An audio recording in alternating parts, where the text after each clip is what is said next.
You know what? Can we skip this? NDAF. Perfect. Hi. This is Mark Wheaton, and I'm here with my silent, never-speaking producer and engineer, Ken Plume. And welcome to NDAF, a space in which neurodivergent folks and their friends can talk all things spectrumy in any messy direction they want. This week, we're in conversation with Minneapolis-based, playwright, actor, let's maybe go with performance artist, anything but improv storyteller, and Minnesota Fringe Fest favorite, Phil Gonzales. Phil has improv'd his way through 2 shows there, last year's Trust Exercises, about being caught up in a high school teacher's cult of personality, as well as 2023's Lost in Bear Country, Birth, God, Death, and the Berenstain Bears. I was lucky enough to see that one, albeit on video. Phil is also the host of the long-running Deep in Bear Country, Berenstain Bears podcast, as well as The Dark Descent, with his daughter Willow, which began as an exploration of the work and influences of Guillermo del Toro. He's also someone I've known since we met in high school algebra under mysterious and highly neurodivergent circumstances. Without further ado, Phil Gonzales. All right. Hey, there it is. I'm literally wearing a shirt from the Vatican in Houston.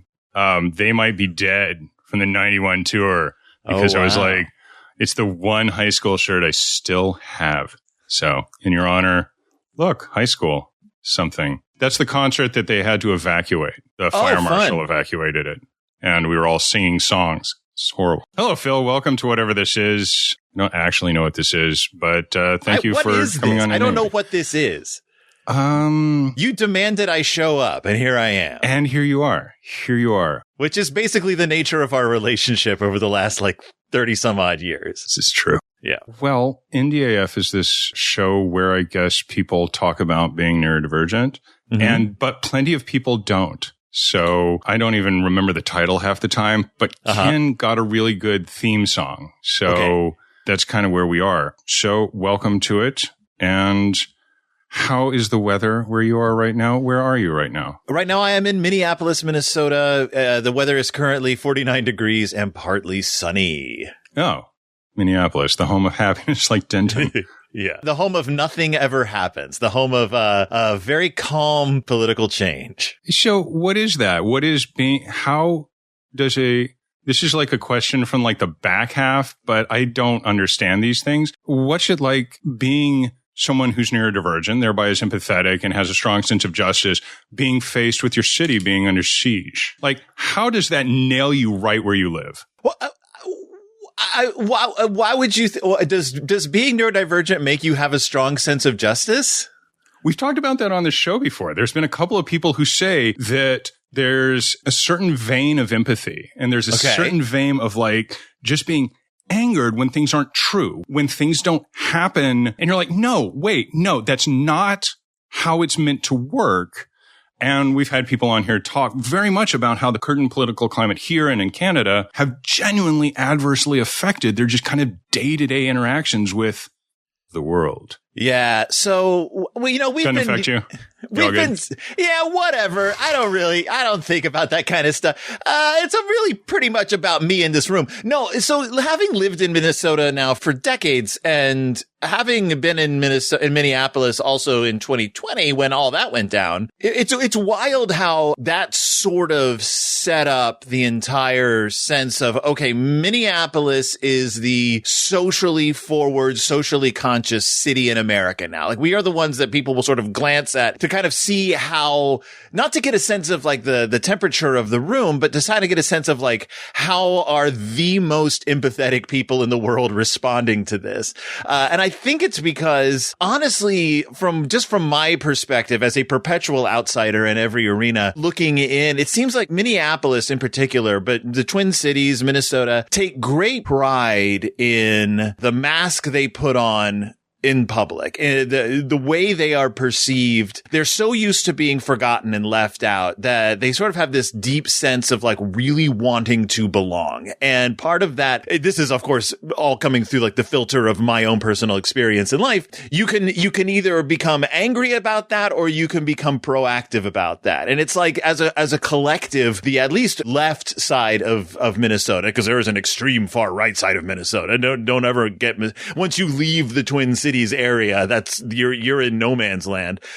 You get the sense that people are like, we have an identity and we're going to protect that identity. And our identity is that we are good and that we are people forward and that we are neighbors forward. And it just kind of like snowballed from there until this last time, like they dared intrude on our like sense of justice, and people just launched full force into it. Alana still goes out in the mornings and patrols around the high schools. They're not being asked to do that, but it's like she just wants to make sure and lend a sense of safety to the kids going to high school. And I don't know if anyone even notices them anymore because they become just kind of, but you still see people with their vests. You still see people out on street corners, just like, we're holding down the fort. We're holding down the fort. And I don't even know if I answered your question. I don't even remember what you asked me. I don't remember what you said. I asked you your middle name. And I then remembered it was Corey. It is Corey. It is Corey. That was that. Now, I mean, in LA, it was big, then it was small, then it was big, then it's just, but we have a system because we're huge. Yeah. So it's senior citizens at the Home Depot with the whistles. It's kettling in the cars. It's like, we're unwieldy. So it's not a place that was, it felt like there was a lot of like jurisdiction shopping that happened last year. And it was like, oh, let's try Chicago. LA didn't quite work. Let's try this. Right. That didn't quite work. And then what you just described, slamming right into the Minneapolis self-imposed cast, it's just kind of like, oh, here's a disaster. Well, it doesn't help that, or it did help. It doesn't help that our governor was like, made himself personal enemies with the president of the United States. Like, whether he intended to or not, that's how he was perceived. We don't like to bow down in front of bullies. Like, and we tend to be very dry and sarcastic. So I think a lot of those things tended to rub the administration the wrong way. And so he thought he would put his boot down on the cities. And instead we were like, no, we're kind of used to this. We kind of know what to do. And I say we, and by we, I mean them. I have very little to do with this. I'm, again, very much an outsider in all of this, in all spaces. So yes, that is where I live. I live in Minneapolis. Thanks for asking. And yet you are a performance artist and a playwright and an actor who is consistently doing very internally driven pieces and apparently have a new one coming up. How does that square with literally the words that just came out of your mouth? What were the words that literally just came out of my mouth? That your middle name is Corey. Jesus, just the other day, we showed Mitzi, our 15-year-old, we showed her The Lost Boys for the first time ever. And she had to get a crash course in Corey. She had to understand, like, no, this was a thing. This was I had to live with this thing as well in middle school, like having the middle name Corey and people finding out. That was like a big deal. So yes, it all comes full circle. So wait, so we're going to edit all of that not out. So how do I square what I just said with being a performer who's almost entirely focused on myself? Literally, yes. Literally, yes. Okay, so I have extreme adult attention deficit hyperactivity disorder. I have extreme to severe anxiety and depression. And when I was diagnosed, and I was diagnosed by this guy who's like he's like the top guy for this in the Midwest. He basically told me, he was like, you need to be careful because your symptoms coalesce in a delightful way into people are going to think, including medical professionals, are going to think that you are A, autistic, but you're not, and B, bipolar, but you're not. And that's only because of the like very special ways that all of your symptoms come together to make you seem hyper fixated and manic and not able to look people in the eye and not able to understand social cues. But like, that's all because of anxiety and depression and, ADHD. And if baked Alaska was an omelet. It's exactly. Right. It's just like, oh, you're this like sort of like, I'm like the neurodivergent, like perfect storm. And so understanding all that though gave me kind of an in to performance and to the way I've always been a reluctant participant in theater, in the arts, in the sense that I don't trust groups. I don't trust systems. I don't trust leaders or authority figures. And so like, like, I would do a show, even if I was the director, I would do a show and then I would disappear. And people would be like, why aren't you coming to the cast parties? Why aren't you coming to like the big opening night shindigs? Why don't you like to glad hand and talk to people? And I'm like, that's not what I'm here for. I'm here to just do the thing and do it correctly and then leave. And part of that's, I don't know if you're familiar. I went to a high school in Texas called Klein. Which means small in Portuguese. Okay. I had a theater teacher who was a nightmarish monster. And I just did an entire one-person show about that. But he sort of helped solidify the fact that I'm like a worthless outsider who's never going to fit in.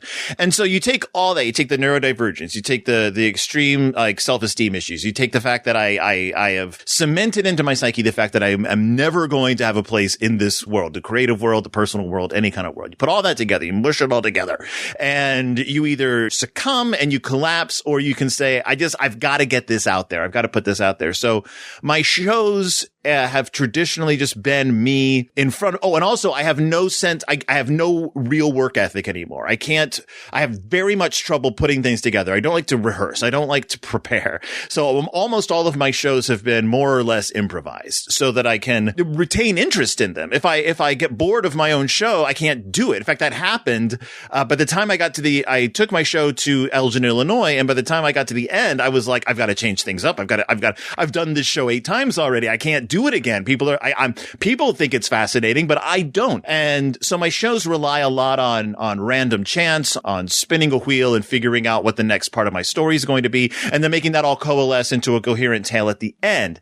However, my newest show, I've given myself the task of actually scripting something, writing something, and not making it all about me. And when I told somebody this, 2 people I respect very much who are both writers, playwrights, performers, musicians, locally, I was like, I'm doing something scripted. And they were like, oh no. Oh, I mean, that's great. If you want to do that, that's great. But we really like seeing you just be you on stage. And I was like, oh, that's terrible, because to me, I read that as like, we don't have any faith in you being able to actually write anything. But I think I can. I think I can keep it. I think I can separate myself. And I think I'm old enough now to have gotten to a place where I can start actually producing written work, as opposed to just me running off at the mouth for an hour and then bowing and then people clapping and going like, oh, that's so moving. I feel so seen. That's been that. We talked about this like a billion years ago. You published a short story, and I was like, oh my God, this is fantastic. Like, why don't you write like 50 of these? And you were like, that's not how this works at all. And I remember being like, what do you mean? And this is before I had the ability to make podcasts like this.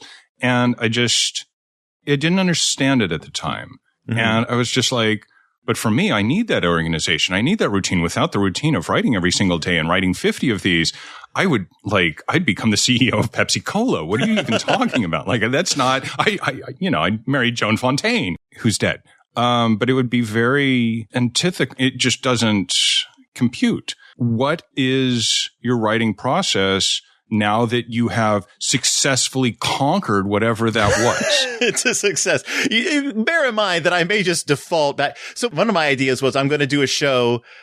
At risk of getting bored of doing an improvised show, my next idea was that I was going to do a show where I spun a wheel to select what my show was going to be. And then after I did that every night, then I would spin another wheel to determine what the parts, like I was getting so far removed from like, I was basically like trying to find a way to entertain myself on stage. Right. And so like when I was like, okay, I'm going to sit down, I'm going to write a show. For me, that consists at this point of literally just a lot of improvising, a lot of getting up and just talking through what I want to do to myself, which isn't hard because if I'm in the shower, if I'm in the car, if I'm alone in the house, I start performing, I start monologuing, I start doing things. And so like the focus of this is what I'm working on. Trust me, it might never actually come to fruition. I might get scared and run away from it. But right now I'm focusing on King Philip's War and doing a story set it's hard to explain, but with the only person in America who was ever convicted of treason and hung, drawn, and quartered was as a result of his participation maybe in King Philip's War. And I was reading about him and I was like, ooh, a story from his perspective, the guy who we only know 2 things about. He may have been guilty of treason or he may not have been guilty of treason.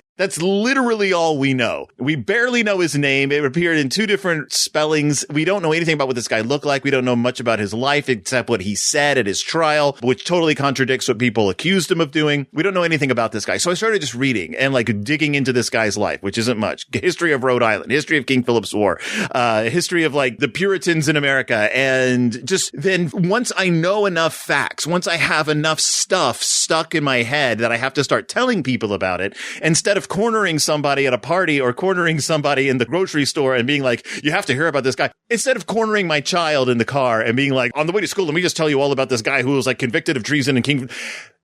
Instead, getting up and being like, what if I was this guy? How would I relate a tale that we don't know any of the real details of? Like, how would he tell his story? And so just improvising around that and recording what I do and improvising around that and taking notes and then getting my kids up there, who my kids have collaborated with me on every show, and just being like, take notes, write this down, get this set, because I can't do that. And for some reason, my 2 children, despite all of their own personal like insecurities and mental issues, are both very organized people. And so like they help me keep track of things and put stuff together, because otherwise, if I'm just by myself, I will literally monologue for an hour and then completely forget what I've just talked about. So yeah, that so far is my writing process. Well, it sounds like, what was that play? What the Constitution Means to Me. And it was that history of the Constitution. And at the end, the audience decides, burn it or keep it.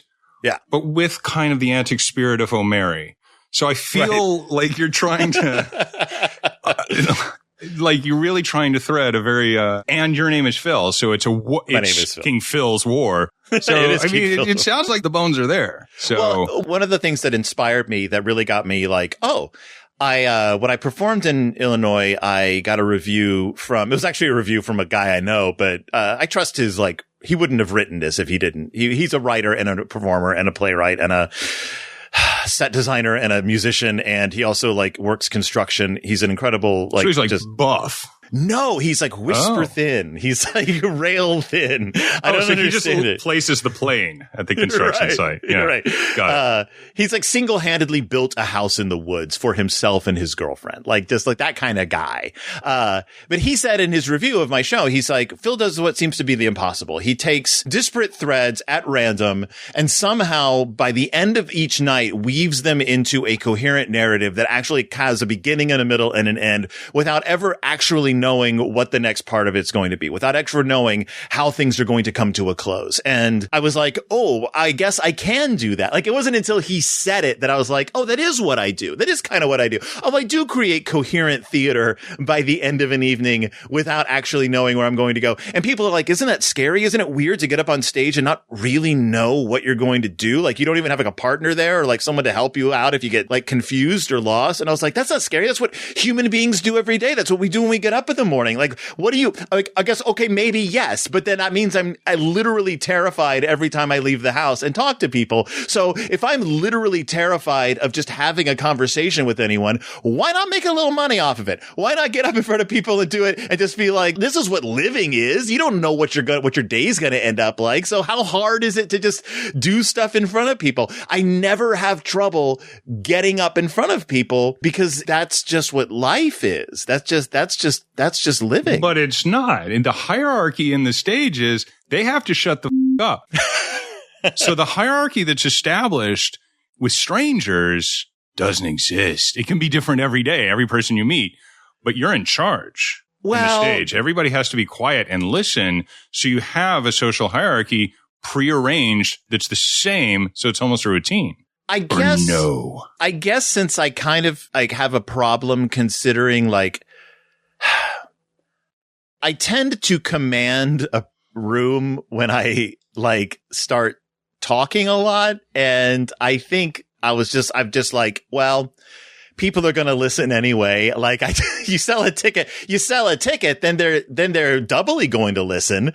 And if you can Case in point. When I did my show for the Minnesota Fringe this past summer, the first thing that happened, opening night, first show, it consisted of me getting up. I had 2 crates stacked on top of each other, probably about like 4 or so feet off the ground. I stand up on one to do the beginning of the show. I haven't spoken a word yet. I just strike a pose. And then I step down off these crates onto a lower crate. Something happened. There was a piece of something stuck to the bottom of the lower crate that I didn't know was there. The crate flipped over. I fell face first onto the stage, catching myself on my hands. The audience is like, this guy just like ate it on the stage. As I said many times, I'm the first person to ever fall off the stage in a black box. But I stood up and I was like, whew.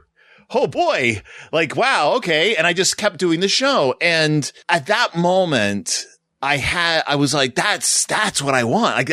I couldn't have faked that. I couldn't have planned it, but they were there. Like the audience was there. Like they were like, if this guy gets up and starts performing and doesn't miss a beat, we are in his hands for the rest of this. And then the story of me eating it off the stage got sort of spread around the Fringe after that. Like one of my friends, the guy who got me into storytelling, I went to his 1-person show and he actually incorporated me falling into the beginning of his show. Like he mentioned it every night then. And so it sort of became this thing. Like this is the guy who can take a spill and keep going. Like that's what his show is. Like he feeds off the energy that's given to him. And it didn't throw me off because I was like, no, this is awesome. Like this is what it's supposed to be. I wasn't expecting this. Now I'm interested. Now I'm like really involved in my own show.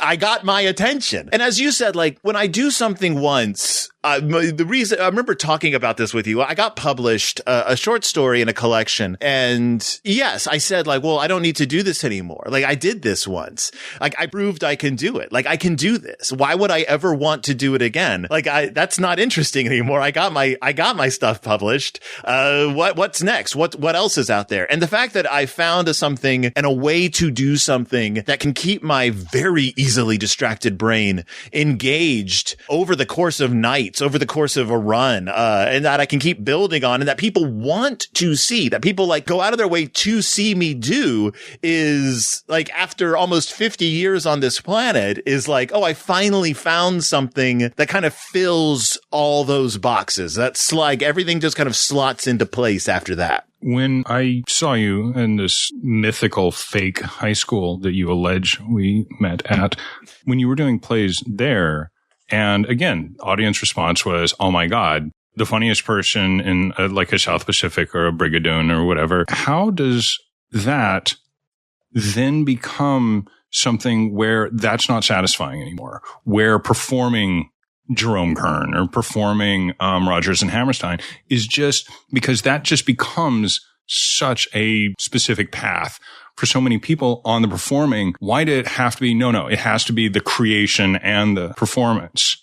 Where does it stop being, oh, someone else's words? I think of like old interviews with like Eric Bogosian, where he was like, I was auditioning for stuff and not getting what I wanted. And eventually I was just like, I'm just going to start writing my own stuff because nobody's casting me the way I want to be cast. And that's some of it, like just wanting to take the power away from other people. But also like when I was doing stuff in high school and in college and right out of college, you audition, you get cast, you rehearse, and for a lot of people, I think that's just the tip of the iceberg. The rest of it is the culture, is the sort of like camaraderie of the art, of theater, of being among your people. And I didn't have that. Like I didn't have the sense that I was among my people. Even today, like I have a lot of friends now who are creators in this world, and I still feel like an afterthought. I still feel when I see them in public and they seem legitimately happy to see me, I find that highly suspect. I'm like, you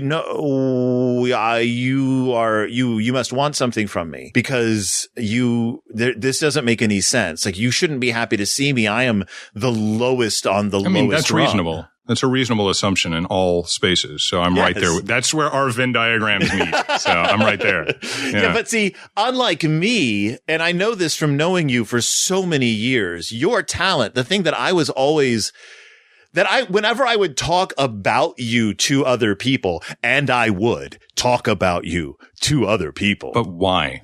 Because you had this ability. Well, the handsomeness, first of all, but also these are lies. People can Google this face. They'll know you're full of shit. You and I, we were in a hotel room standing in front of a mirror, and you said, and I'm going to swear here, so get ready to bleep this out. But you said, man, look at have you ever seen two uglier motherfuckers or something like that? And I was like, I think I'm pretty attractive. I think I'm okay looking, Mark. I was like, don't pull me into your. I have enough that I don't like about Tom myself. Waits song into this bourbon jockey full of bourbon-esque life that you've invented for yourself. You would call me up at 9 a.m. on a weekend and be like, I've already been drinking. I've got my fedora on. I'm at my typewriter, and I'm like, 15 at the time. Yes.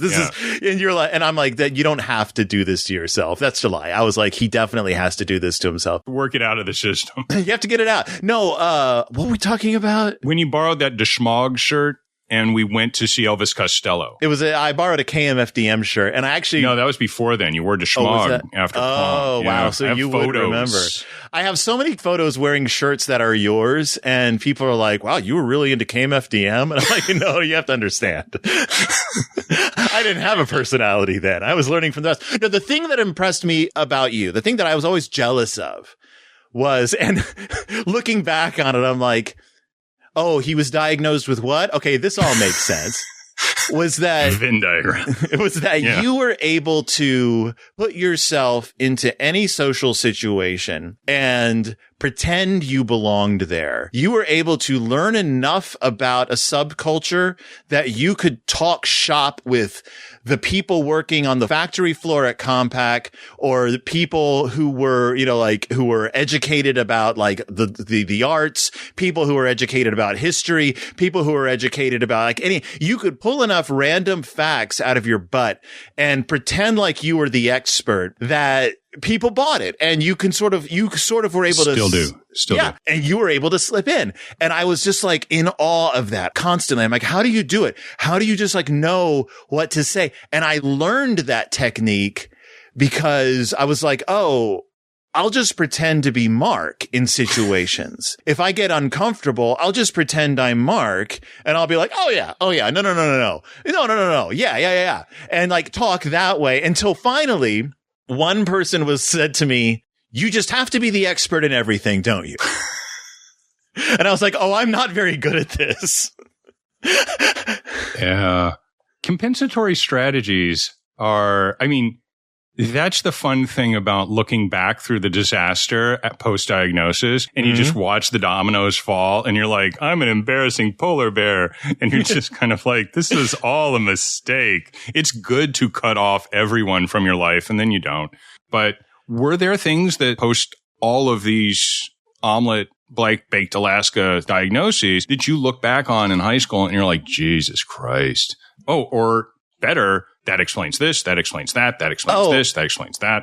So much. I mean, you have to understand that a lot of that is also mixed in with incredibly dark emotional abuse that I was suffering daily at the hands of a sociopath, a pedophile, alcoholic, bipolar, horribly fascistic theater teacher. Yes, all that. So it's all kind of this wonderful stew of oh, this caused that, and oh, this caused that. But realizing that the reason I was always, and I'm not embarrassed to say, so much smarter than so many of the people in the room, but doing so much worse at school itself, and never understanding why my sister, who is a wonderful person, she's a great person, I love her to death, but how could she do so well at school and I couldn't? How could she? I didn't understand how people could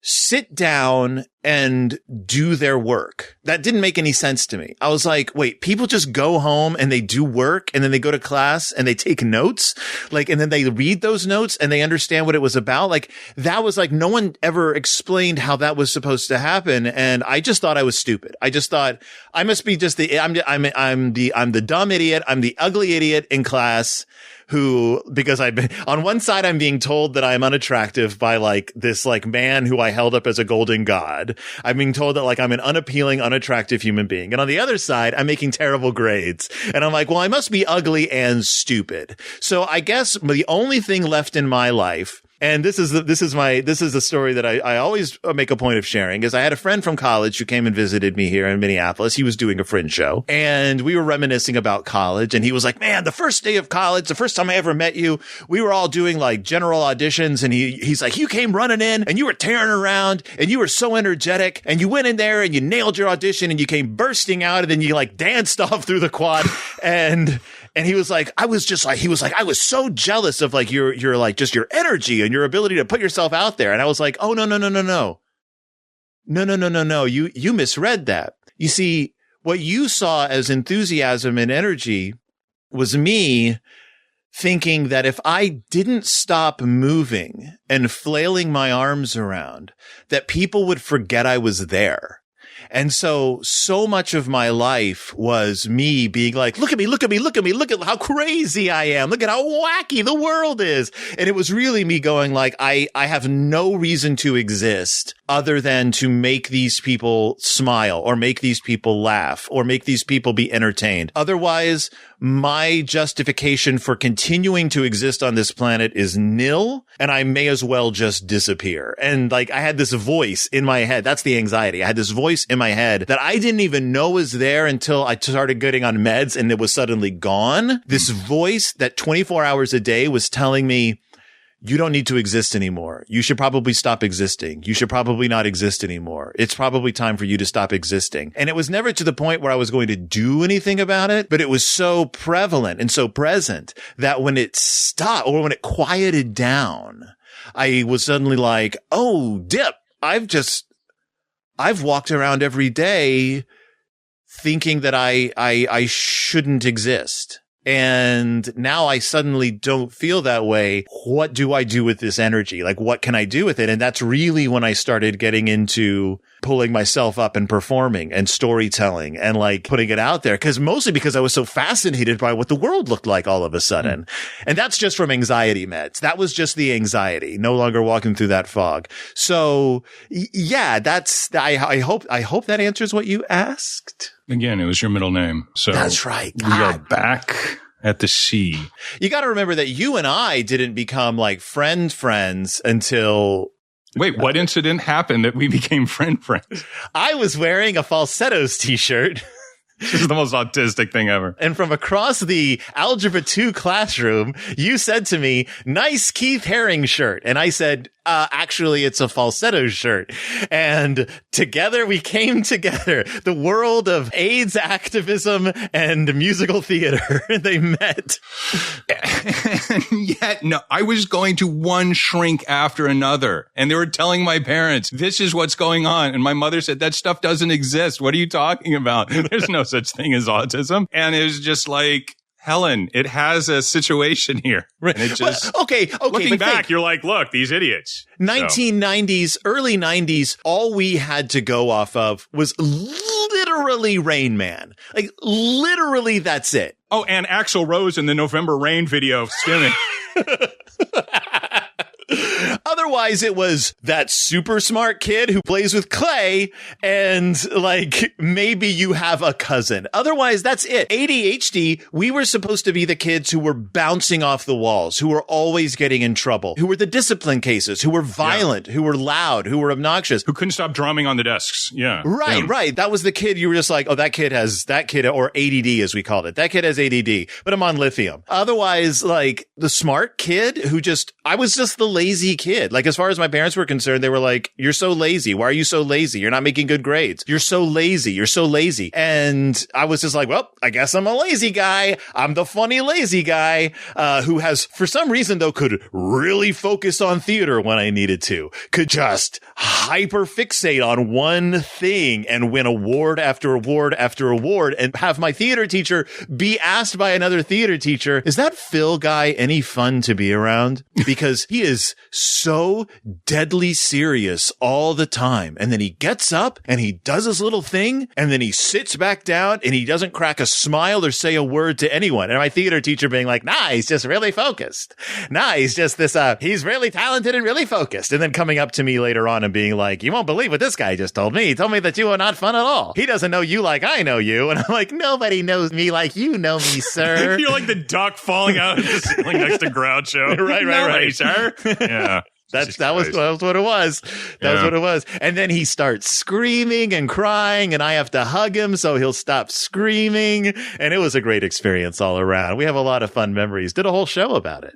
There's a question I try to ask everybody on this show because it's pop culture related. Have you ever seen a version? For me, it was when I saw the Remains of the Day thing and I saw Hopkins' performance as Stevens. And I was like, that seems really enviable. I wish I could be like the butler who always knows where he's supposed to be at any time and any day. And I didn't understand why I related so much to Remains of the Day, but not the film, not like, appeasement, but like really that, like, I don't have to make any decisions. Oh, that's fantastic. I can just polish and I can do this and everybody will be happy with me. And I was like, that's one of the only times I've ever seen whatever all this is represented by another writer. And in this case, Ishiguro and Ruth Shalawala and like James Ivory and all these great people. Have you ever in pop culture seen something that you're like, that gets it right? That's in some way related to whatever this is. Yeah. The character I was just like, that's me, was Brad Pitt in Johnny Suede. I'm kidding. That's not it. I was like, wow. Once I link that to like DiCillo, he'll be like, still out there relevant. Yeah. Not Brad Pitt and Johnny Suede, although I still sing a few things from that movie. It's funny. It's a funny question, often. And I know this just from my friends who have talked about this kind of subject. It's rarely the character who is supposed to be representative. It's rarely the character who is named as, like attention deficit or autistic. It's frequently they're always just traits. Well, because they're supposed to be representative. It's always the characters who are like off to the side. I did a whole thing about Muppets with disabilities in one of my storytelling events, and because they're every time a Muppet gets put in a wheelchair, there's like press releases, and they're like, this is and I think it may have started like first in like the Middle East, maybe Canada. They had the first Muppet in a wheelchair. And then they finally brought it to America, the Muppet Child in a wheelchair. And they said in the press release, they said, so-and-so is the first Muppet on American television who, and the way they phrase it, very correctly. They say, who cannot use her legs. And I was like, that's every Muppet, though. Like, no Muppets can use their legs. You have to pick them up and like move them around. Like that's like, it didn't make any sense to me. I was like, a Muppet doesn't use their legs. Like, you have put this character in a wheel. You have told this character you can't use your legs. This character could use their legs if the puppeteer picked them up and moved them around. Like, that's the nature of being a Muppet. Like, you do not have autonomy unless you are being controlled. You are a puppet. A puppet with a disability is simply a puppet whose puppeteer doesn't want it to have that ability. Like, that's what a puppet is. And it just like, it sat with me so much. And then I was reading more and more about Muppets with disabilities, and they said Sesame Street, this was years ago, they were like, Sesame Street introduced the first Muppet with autism. And I was like, have you ever watched the Muppets? Literally every Muppet. Oh, you mean the guy who hyperfixates on pigeons and paper clips? Not that guy? Oh, you mean the guy who cannot take a bath without his rubber ducky? Not that guy? Oh, you mean Super Grover? The guy who's like off in his own world like a superhero? You mean not that? Oh, you finally created a Muppet? The only Muppet on Sesame Street who doesn't have autism is Oscar the Grouch. Literally the only one. And he's just an asshole in a trash can. Like, that's just because he's just like the guy who's like, these weirdos. weirdos like around me. I can't believe I'm living in this. And I get it. They were like, no, a stated, but then that Muppet, the Muppet with autism, is like the extreme end of the scale. Like, she's nonverbal. She has like behavioral, barriers that like have to be explained to the other children. I'm like, well, of course, if you're going to have the Muppet with autism, it's going to be the Muppet who represents like this side of the scale. Right. You would have to like help a child understand what's going on with the new kid in class, as opposed to just the kid who can tell you about every single episode of DuckTales in order. I'm talking about the original series, and can also like tell you like how the loose continuity of the series actually does carry you through to the end. And if you mention Disney, is going to tell you about every episode of DuckTales. It's rarely that kid. I should tell you that Ken Plume is the author of The Art of DuckTales, introduction written by David Tennant.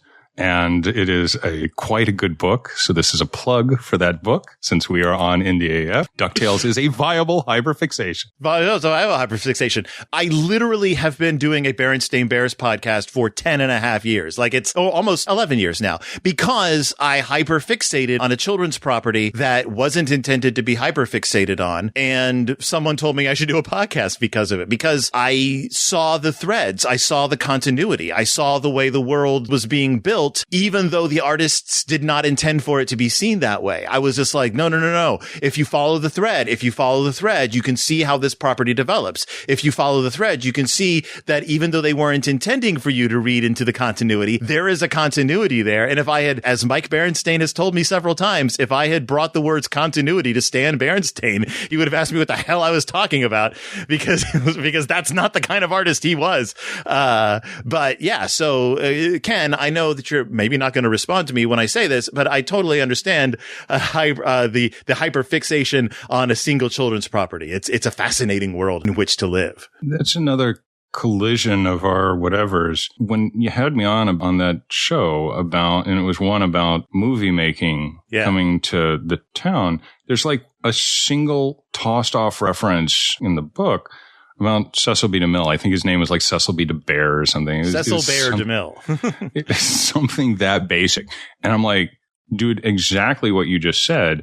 I was like, oh, I'd better read every book on Cecil B. DeMille and like come prepared with notes and Post-its and stuff about, when in 1912 he shot the extra and they kept filming, and like, oh, it's now like his old barn is now the Muppet Studio, but it just sold. And like, I was like, oh no, I'm going to be caught out because I'm the Hollywood guy. I'd better come with like the receipts about Cecil B. DeMille. And now I just have this knowledge of this guy who I didn't really ever care that much about, out of fear of not being accepted on the Berenstain Bear podcast. Me traveling around the Twin Cities to buy the massive Thornton Wilder biography because I was going to be on a Friend show discussing Our Town, and he just wanted to talk about like, what's Our Town? What a funny name Thornton is.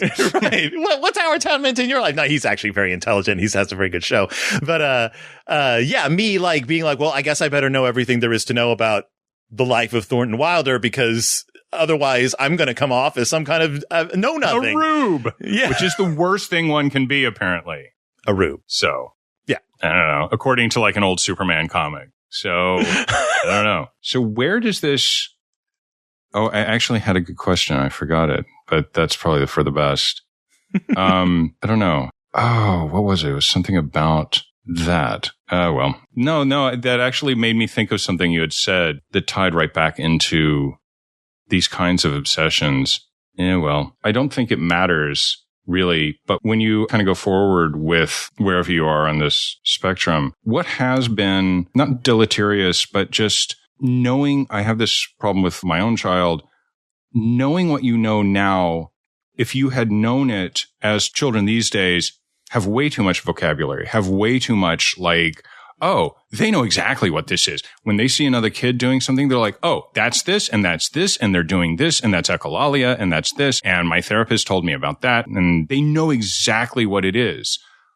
Is that something you envy? Is that something that you wish you had gotten all of this at 16 the way a lot of kids are in this, and in my case, 8 or 9, would that have changed things positively or even negatively? Would you be more like, oh, I'd better not put myself out there because I can be seen as abrasive? Like, what is the challenge of being kind of caught as that like kind of last generation of the great undiagnosed or whatever? It's funny because I feel like our generation was simultaneously undiagnosed and in some ways overdiagnosed. Like there were so few categories to put kids in. They tended to lump kids together into like, you're the we don't know what to do with you category, so here's the lithium, and like here's the Ritalin, here's this, here's that. I have said to my parents several times that I really wish I had been tested and diagnosed when I was a kid, because I had friends who were diagnosed with ADHD even younger than I was.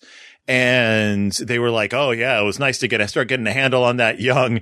And I'm like, oh, it would have been really, I was talking to a high school, elementary school, junior high school friend of mine when I went back to Spring this past fall.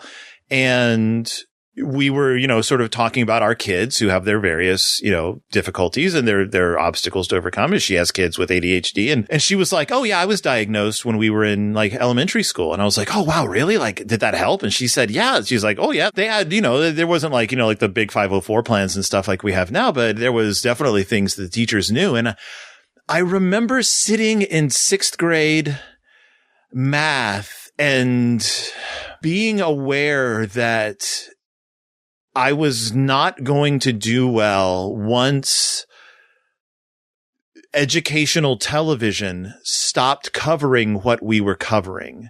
I knew that as soon as Square One TV hit its peak and it fell off and they weren't covering topics that were going to help me, that I wasn't going to be able to follow what was happening, because the only way I knew how to learn was by watching something on television. And it happened. Like as soon as I was left to my own devices, as soon as I was expected to organize my own notebooks, as soon as I was just handed a project and told to turn it in 2 weeks, I failed everything. And I wish someone had told my parents, like, your kid has ADHD. He's very smart.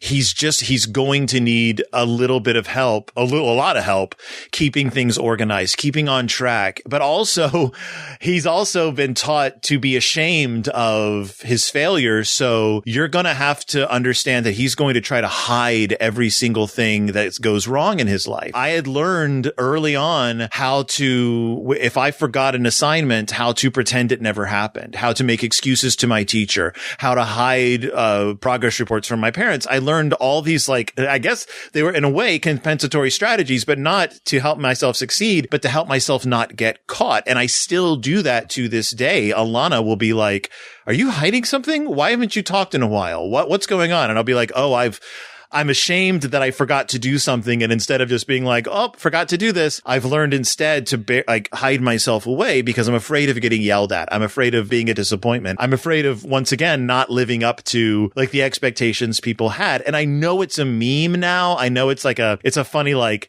oh, the gifted kids all ended up totally screwed up. And I'm like, that's not necessarily true. It's just that the ones who didn't end up totally screwed up don't spend all their time online.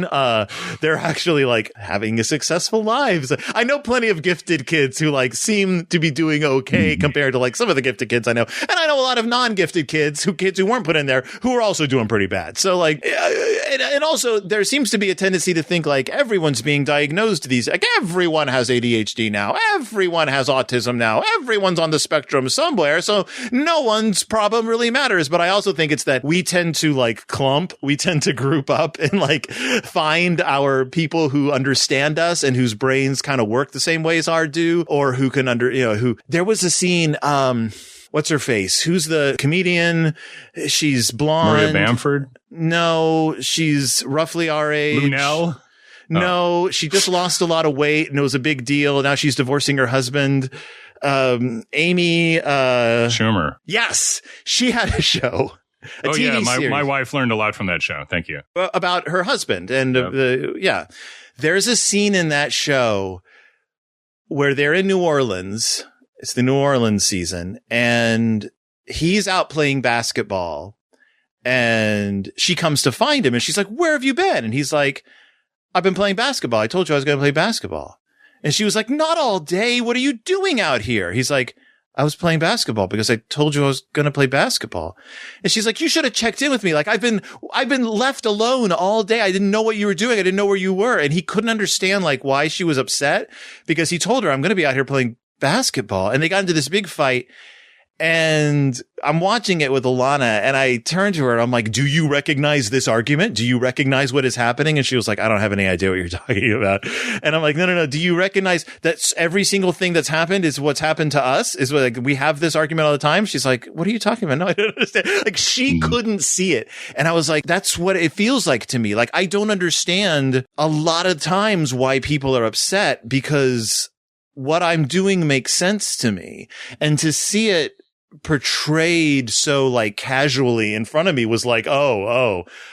And I've not been diagnosed with autism. I'm not autistic as far as I know, but there's enough overlap there with my brain not functioning the way hers does. My boss being like, are you having a thing? Is this a thing with you right now? Tell me if you're having a thing right now. And I'll be like, hey, Jer, yeah, I'm having a thing. I won't be able to come in because one of my little things is happening. And he'll be like, oh, okay, cool. Partly because like our team of there's him and then the other three of us who are under him are all extreme, like we're the creatives at the nonprofit. Right. So like, it's just like, just let them go, let them do their thing. Like they'll get the job done eventually. But yeah, no, it's if I had known as a child, I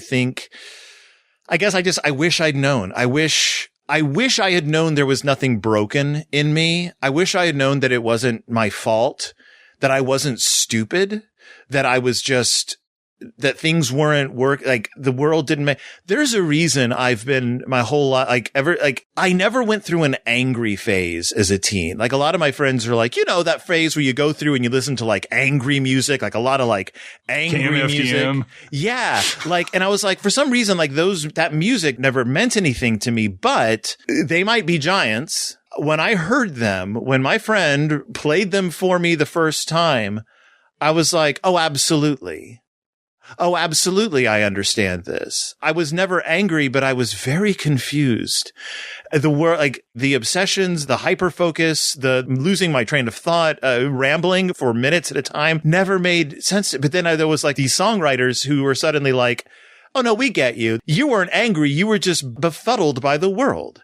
And that's where I was. I was just befuddled. I never, how do you make this work? How do you live life? How do you do bills? How do you take tests? How do you say hi to people? How do you follow systems? How do you create systems? How do you clean a room? How do you put your clothes away? I don't know. No one ever told me. No one ever taught me how to do that because it just came naturally to so many people. And I wish I had someone just say, there's nothing wrong with you. There's nothing wrong with you. It's just your brain. And I think having a child who's dyslexic really helped that a lot because they were like, there's nothing wrong with the dyslexic brain. We've simply created a world in which everyone needs to know how to read. That's not a natural thing. Like human beings, animals don't know how to read. It's like being in a wheelchair. There's nothing wrong with not being able to walk. We simply decided this world the world we live in is going to be one where everyone needs to know how to use the stairs. The stairs don't exist naturally, but we figured that's a way to get from here to there quickly. So that's just going to be the way we do it. We could have gone with ramps. We decided that stairs were the way we were going to do it. And then anyone who can't use stairs is like, well, I guess there's something wrong with me. And it's like, there's nothing wrong with you. It's just that we live in a world of stairs and the world is a world of stairs for me. And it's constantly trying to find that ramp that I can may take me a lot longer to get to the door, but I'm going to get there, but I have to figure out where that ramp is. And you're not going to be allowed to say why are you using the ramp when you should take the stairs? It's like, I don't know how to take the stairs. The stairs are quicker, but they are way too complicated for me right now. So I'm going to figure out my path to get there. And as I said to many an audience member during my shows, I'm like, there's nothing wrong with you. There's nothing wrong. That we're not broken. The world is very broken, but we're not broken. And it's not my superpower. It's just, that's the way my brain works. And I can't do anything about, I also work with people with brain injury for the last 20 years. So getting to know, there's nothing wrong. You can't change it. You can't do anything to change it. It's not going to change. So the world has to change around you. And people really have to understand that this isn't going anywhere. It's a conversation that I have constantly with people. And hopefully I do it charmingly enough that people are like going to listen. That's where I'm coming from. I mean, that's like the best place to end this on this kind of like probably the way you ended your shows. So do you see? I took random threads and I made them all come together in the end. Yep. And it's satisfying. It's Amy Schumer and it's Michael Cera, and they're both okay because it's based on real life and we're entertained. I mean, I hate to list all the things that my wife was like. So I was watching the Amy Schumer show and they're like at a funeral or a wedding or something. And Sarah's like, I'm bored. And she's like, it's like when we were at that thing. And she kept looking at like we were at, who's the Australian comedian woman who quit? Her like big Netflix special was about how she's quitting comedy. Oh, Hannah Gadsby. Yes. We were at one of her shows and looking at like the whole night. And now she just is like, wait, what 1960s cartoon are you like flashing back to when you do this thing when we're like in Mexico City? And it brought some routine from like Alan Sherman back. And I'm just like, okay, it was this one cartoon mouse. And she's just like, yeah, it's the Ecolala. You're like, where did you hear this? What brought that stupid song back? And I'm like, I don't know. And I always know. But for me, Alana is always like, how do you know the words to so many songs? And I'm like, how do you not know the words to so many songs? Like, how do you not remember every commercial you ever saw on television as a child? How is that not like triggering to you? Like all these like memories and like sense experiences. Like my sister will just be like, I'll bring up stuff that my sister said once when we were kids. And she's like, why do you even remember this? And I'm like, because it was important. Like it's important in like a weird way. Like it ties me to all the stuff that happens in my life. I don't know. There's something about that. We'll watch a show and I can't watch like network television or anything. We'll be on the second episode of some Hulu show. I'm like, here's what's going to happen in the season finale. And I just list it. And the last one was Paradise. And I was like, so he leaves. He's going to be on a plane. The wife, like I was just like, and this guy's dead and this happened. And I just listed it. And she was like, I'm not watching the rest of the show with you. 6 weeks later, like she's like, why? And now I'm like, yeah, this is how this is going to end. This is how, because you get so attuned to just how certain stories are just kind of told and retold in like a very basic way. Yeah. So it's not entertaining to me. So I'm just like, oh, the reason we were told that is because in episode 7, that's going to be revealed. The reason the person is on screen here is because they're going to be here. So my brain just can't, I'm like, why is this entertaining? Like, this isn't entertaining. I'm going to go read like a book that I found because I can't buy books anymore. I go to little free libraries and let the universe show me what books I should read. I can't choose my own books anymore. I just get them for free because I have too many books. I mean, I have stairs. So you have to just come up with these ways to not overdo it, I guess. So yeah. Or overdo it and find people in your life who don't mind. I went to like 3 plays last week. She's going to Brigadoon with me in a week. So why? That'll be fun. Do you know someone in it? I love Brigadoon. Love Brigadoon. Okay. Can I say this to you? Can I say this to you right now before I forget? Did you love Patrick Wilson and Kelly O'Hara? Okay, but I was on stage, literally on stage, doing my show one night. And for some reason, Brigadoon popped into my head. I was talking about theater and I was in Brigadoon, obviously. And I went off on a tear where I fixed the entire plot of Brigadoon live in front of an audience, and it worked. And people were like, oh my God, you just made Brigadoon a functional musical as opposed to this like 3-hour nightmare that the rest of us sit through. And it has to do with the fact that Harry Beaton, like the 2 lovers in the first act who are getting married, Gene and whatever his name is, the guy who sings Come to Me, Bend to Me. Yeah. Those 2 characters should be cut from the show. They should not exist. Fiona and Tommy should be the character. Harry Beaton should be in love with Fiona. Tommy shows up, falls in love with Fiona. Harry should be jealous about that. That's why he should be leaving Brigadoon. You spend an entire act setting up 2 characters. You give them a ballet. You give them love songs. You give them an entire wedding. They do not play a part in the plot at all. They disappear in Act 2. You spend 45 minutes of stage time devoted to the Come to Me, Bend to Me ballet, and it doesn't play any part in the show. You cut those characters. Great. You condense the rest of the show. That show should be an hour and a half long. Also, there should be a sequel set 100 years in the future when Schmigadoon. Not Schmigadoon. I mean, just a serious Brigadoon sequel. And then each few years, we should get another 100 years later where Brigadoon reappears. The world has progressed another 100 years. Robots find them. I don't know. I just want a series of Brigadoon sequels that just keep having this show. So is it bad or is it perfect so much that you want it to never end? I want it to be fixed. I mean, luckily that's not going to happen. Look, I played Jeff. I played the best friend who's in the whole show and doesn't get a single line in a single song. But gets the good jokes about being on first name basis with some booze or something. They aren't funny jokes. I have to sit on stage while people sing near me. I hated it so much. I could sing better than the lead, Mark. I'm still living with this. I mean, I'm glad that we're mining this. This is important work here. It's funny. Would you believe I'm leaving this podcast to go to the estate sale of the songwriters of Yentl? That's how sad this entire existence is. So, but they're not selling the sheet music. Well, that's a shame. The Bergmans. Yeah, I think they're donating it to USC. So. Doesn't that only have one song in it? I thought it was just Papa, Can You Hear Me over and over again. No, every time she stops the show and it's just in her head and everybody's like singing and dancing and it's just like, she's just crazy. She is crazy. So a perfect She is musical. crazy for thinking she should get an education. I mean, that's the point of, that's your thesis.